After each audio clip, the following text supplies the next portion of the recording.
ใส่นี่ค่ะใส่นี่ค่ะรับรองน้องเสียไม่เสียทำไม่เสียไม่เป็นคนที่กินเนยแล้วท้องเสียอยู่แล้วด้วยอ้าวก็ให้คนอื่นกินแทนแล้วกันไม่เป็นไรครับเดี๋ยวน้องท้องเสียต้องไปทั้งวันนะทานนิดเดียวพออย่างที่นั้น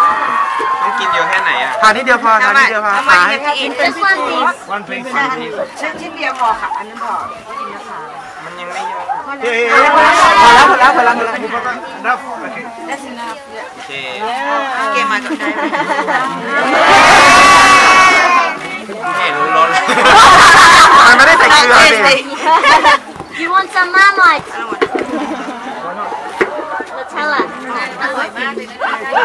น่ากินมากอร่อยมากเลยสรุปว่าไม่มีรสไม่มีรสอ่ะเดี๋ยวกันเรียนชื่อดังเนี่ย It's the cream. It's a cream อันนี้ So no. กาโซลิครีมถึงนั้นไม่มีรสไงไม่มีเกลือไงยังไม่ได้ใส่เกลืออ๋อคือมันเป็นเหมือนอะไรมันๆอย่างนี้ก็คือเป็นไขมันเขย่าไงเหมือนปรุง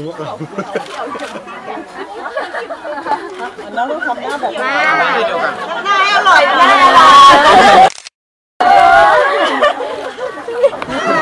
กินเตอร์หนึ่งอร่อย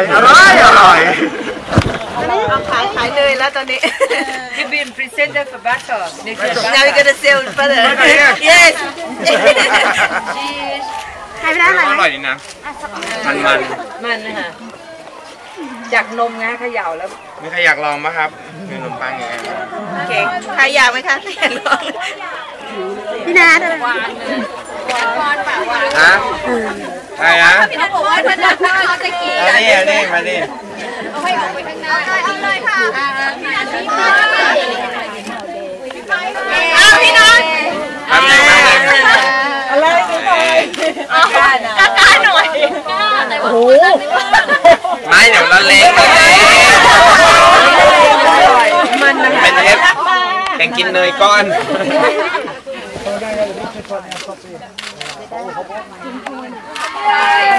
กลับไปนี่ต้องตรวจคอเลสเตอรอลเลยนะเคยกินขวดนี้เลยเหรอ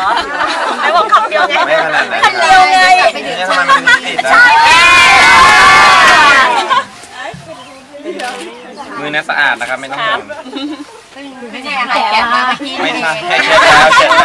แล้วเค็มๆดี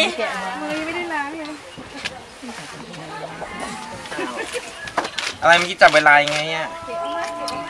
จับแบบที่สุดนะถ้ากินหมดก็เอาเลยไปป่ะใช่กินหมดด้วยกินหมดด้วยอะไรแบบนี้